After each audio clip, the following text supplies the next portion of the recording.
Assalamualaikum warahmatullahi wabarakatuh. Perkenalkan nama saya Muhammad Najmi Albar dengan NIM 25100110460 kelas B non-reguler kelas Banjarbaru. Dosen pengampunya Pak Heri Adi Chandra Skom Mkom.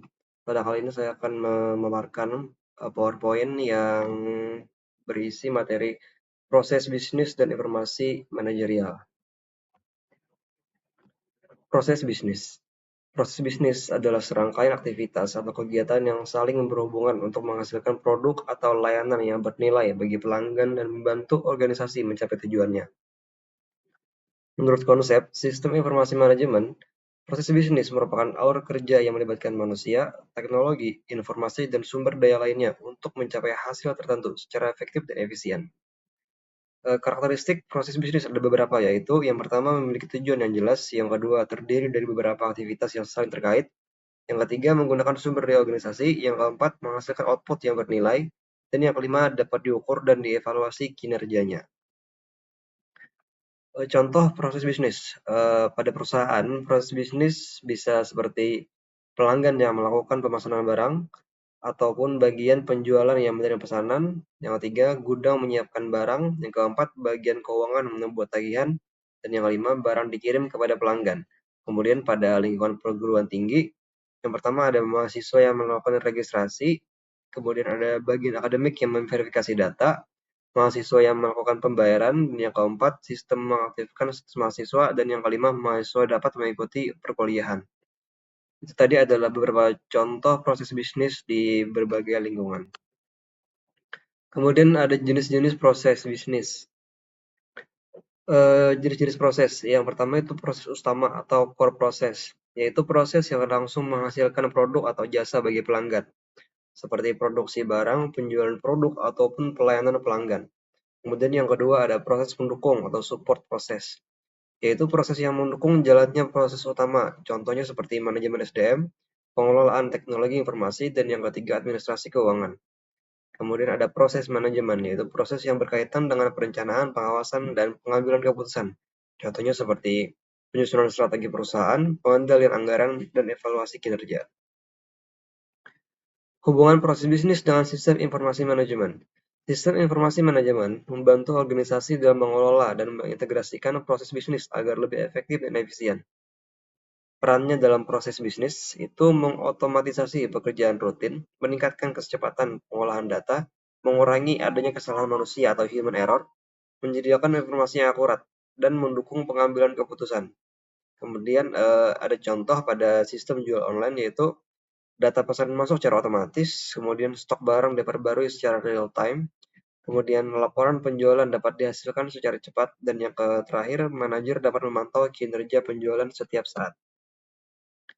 Informasi manajerial. Informasi manajerial adalah informasi yang telah diolah dari data mentah sehingga memiliki makna dan dapat digunakan oleh manajer untuk merencanakan, mengendalikan, dan mengkoordinasikan serta mengambil keputusan dalam organisasi. Informasi manajerial membantu manajemen memahami kondisi organisasi, mengidentifikasi masalah, mengevaluasi kinerja, dan menentukan langkah yang tepat untuk mencapai tujuan organisasi.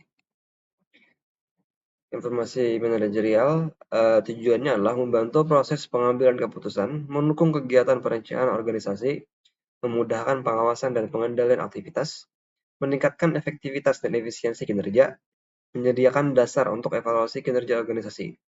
Kemudian karakteristiknya adalah akurat, yaitu informasi harus benar dan bebas dari kesalahan. Kemudian ada tepat waktu, yaitu tersedia saat dibutuhkan, relevan, sesuai dengan kebutuhan pengguna, lengkap, memuat informasi yang diperlukan untuk pengambilan keputusan. Dan yang terakhir dapat dipercaya, yaitu bersumber dari data yang valid dan dapat dipertanggungjawabkan. Kemudian ada jenis informasi manajerial. Informasi operasional yang pertama, digunakan untuk manajemen tingkat bawah untuk kegiatan sehari-hari. Contohnya, data penjualan harian, data kehadiran karyawan, dan data persediaan barang.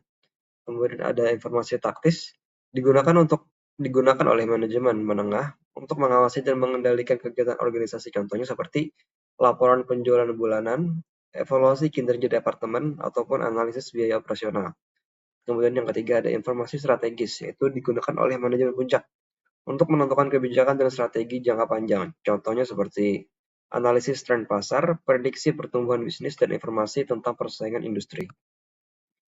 Fungsi informasi manajerial yang pertama yaitu planning atau perencanaan. Yang kedua, ada membantu manajer menetapkan tujuan dan strategi organisasi, pengorganisasian atau organizing, kemudian membantu mengatur sumber daya dan pembagian tugas, pengarahan atau leading, membantu manajer mengarahkan dan memotivasi karyawan, pengendalian atau controlling, membantu pemantau dan mengevaluasi mencapai tujuan, pengambilan keputusan atau decision making menjadi dasar dalam pemilihan alternatif tindakan yang paling tepat.